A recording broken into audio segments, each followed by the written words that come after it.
If we're certain that we do create our own ideal scene, our own reality, my question is, how can we collapse the time frame for that thought we put out there to the moment we're actually living that ideal scene?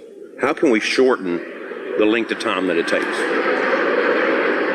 Well, you gotta admit you want it too. Yeah, and I have identified just through reflecting, I've noticed a trend in my life that there's, for some reason, seems to be a 2 to 4 year lag based on things that I've created. Sometimes the lag is helpful, closing of the gap is helpful, in that more contrast causes you to fill in more details.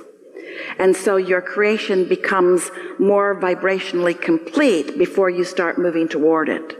Actually, it's just because most of you like the drama is the reason that you do that. But the answer to your question is, how can I shorten the time distance between the desire that I've launched vibrationally and my ability to recognize it, is by improving your ability to recognize it. Because it's all perceptual. And so by improving your ability to recognize it, that means you want to be in the receptive mode more often. That's what we were talking about. If you meditate regularly, quiet your mind, feel detachment, allow your vibration to rise, now you're more often in the receiving mode. And the more you're in the receiving mode, then the more impulses will lead you to things that will lead you to things that will lead you to things. But the reason that you don't really know that that's happening already with you is because in that receiving mode, you see, it works like this. So contrast happens. You know what you don't want, you know what you do want. You launch the rocket, and then you do what you do to line up with it. You click into place vibrationally, then it manifests, doesn't matter how long it takes. Then it manifests, but now this is the most important dynamic. Not only did what you ask for manifest, but a whole new set of contrasting experiences is now surrounding you, which is causing you to launch another, which you line up with and accomplish, and another, which you line up with, accomplish, and another, which you line up with and accomplish. So you are continually refining the details of what you are asking for. Sometimes what you're asking for is an emotional release rather than a physical thing. And so even though the physical thing didn't happen, you got the emotional release. But because you hadn't clearly identified and isolated what you were going for, then you sort of missed the clues, and so you missed the celebration that we're all having in your motion forward. We've been offering this analogy recently, and it really applies here. Because this is the distinction about you that we want you to leave this room knowing above all other things that you hear from us here today, forever. If you look at the manifested world today, it's easy to sort into piles of behavior and creation and having. In other words, there are lots of lifestyles and philosophies that you could identify and label the population of your planet with. And most humans spend most of their time trying to do that. So there's all these piles of Republicans and Democrats and straight people and gay people and this religion and on and on and on and on and on and on and on, as you pigeonhole and identify and stand usually in your pile, pointing out the imperfection of the other piles. That's usually the purpose of the piles. Not always, but usually it's the purpose of the piles. And we want you to look through the eyes of Source and realize that there are really just two piles. There's the in this moment under the influence of Source pile, and there's in this moment under the influence of something else pile. And in every one of those piles, there's some of each. Doesn't matter how people have differentiated themselves or what they are using to push against or to stake their claim on rightness or goodness or bestness. There are only two piles, and that is, in this moment, what influence am I under? So when you think about that, and only that for just a little while, am I under the influence of my inner being or not? Which means, how do I feel? Am I lighthearted? Do I feel frisky and fun? Do I have love in my heart? Is love running down my cheeks? Am I funny? Do I have good timing? Am I glad to be alive? Am I eager to get out of bed in the morning? Am I tuned in, tapped in, turned on? Because when that is how you are mostly, then what happens is there is almost no time between the identifying of something wanted and the realization of it. Almost as fast as you can think it, something will come to evidence it. We, for a while, were playing games with you. We'd say, make a list of things that you're not worried about and just focus on them for a little bit and then watch how fast the universe brings those things to you. But if you take your issue that you've been working on for a long time, and that's what you focus on, then you bring your complicated issue forward. It's an issue, so you're not under the influence, and so it's a struggle, and so then it seems like it takes a really long time. And so here's the really powerful, important answer to your question. Humans, where did you get this? Humans, we know where you got it, but we don't want to spend a lot of time on talking about where you got it. Humans, and we don't mean to sound so blameful, but humans, what you do is you stand in almost a perpetual state of defensiveness because of all those piles. All those piles make you defensive because there are people in other piles looking at you. And because you're empathetic, you can feel them looking and you sort of kind of know what they're thinking.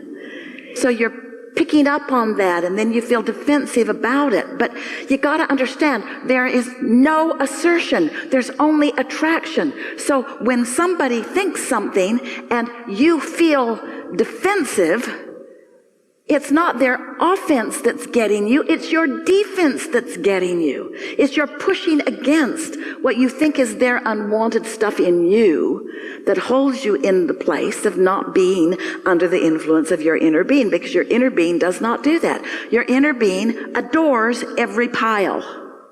Your inner being even adores the part of the pile that's under the influence of Source and the part of the pile that in this moment isn't under the influence of Source.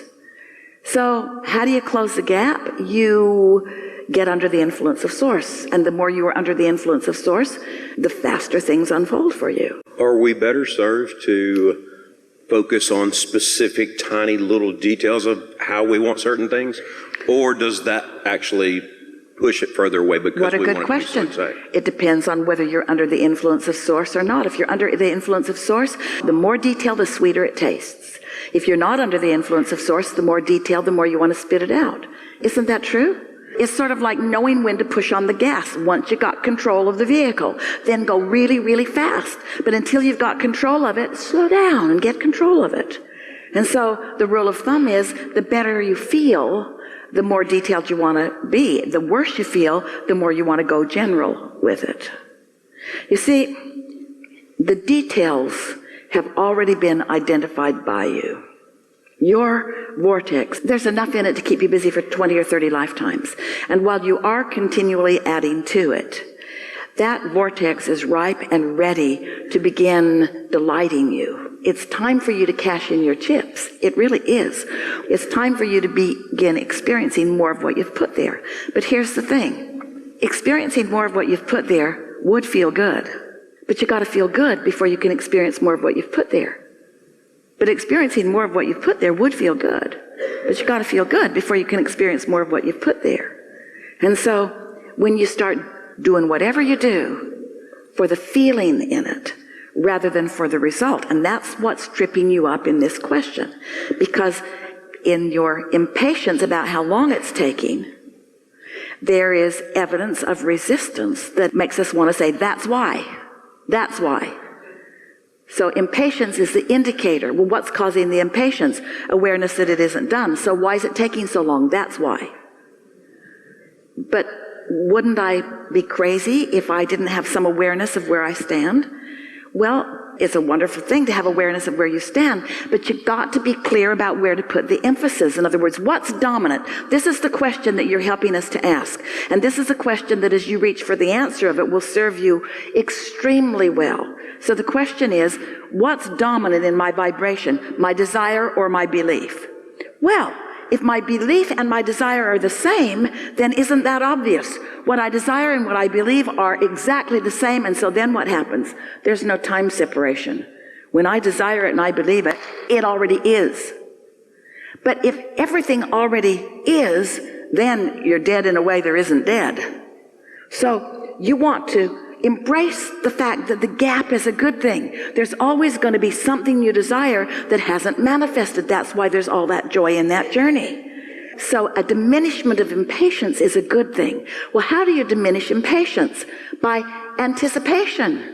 How do you get rid of impatience? By anticipating what's coming, by dreaming where it's going, by tasting the sweetness of the expansion, by not trying to do the impossible of getting it all done, by no longer looking for the marks on the chart, by no longer caring what anybody else thinks, by not keeping score, by not measuring yourself against anything else, by letting the only measurement be the measurement of how good you feel right here, right now.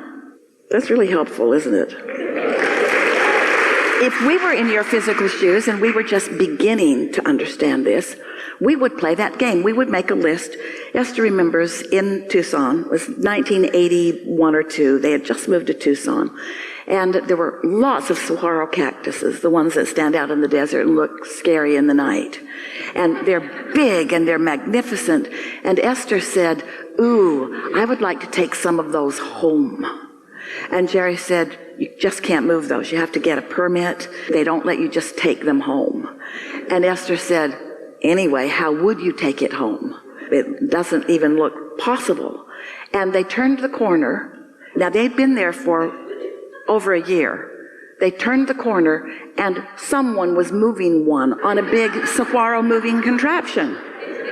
And Jerry said, "Instant answer to your question." An instant answer to your question. So then Esther's thought, was the answer already there, so Abraham conjured the question in us just to make us feel good? Did Abraham know that when we were going to turn the corner, we were going to have an answer to a question that we hadn't thought of yet?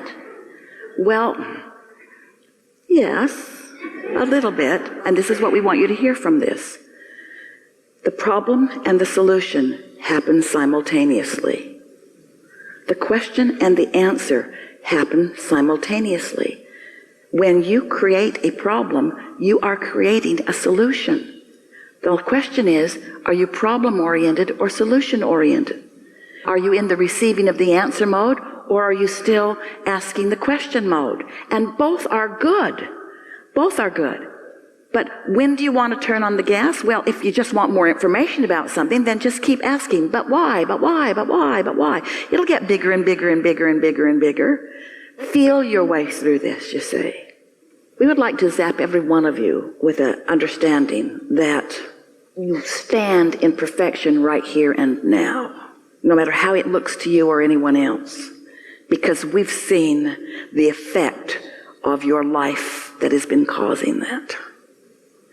And if we could just get that point across to you in a way that you could just sort of let go of your self-judgment that holds you back from all that you have become, then life would be sweet right now. But you know what? Life is never sweeter than when it's not been so sweet. Just like a meal never tastes so good than when you've been a little hungry for something. In other words, the contrast is just serving you enormously well. We agree with you. We think you are doing so well, but we also know that you are a magnificent and really particular creator. And we also know you will never get it done. And so the question that you've brought to this forum is, how can I be satisfied in my incompletion? How can I be thrilled about my flaws? And the answer to that is by understanding that the incompletion causes the completion, that the not knowing causes the knowing, that the confusion causes the clarity, and that it all mixes together, and that it's all a good thing.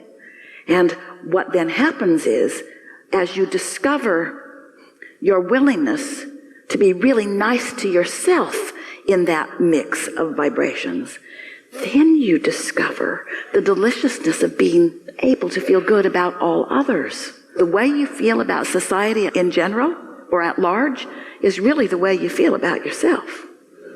If the world feels like it's beating up on you, then you got some stuff going on. The world isn't beating up on you, you are.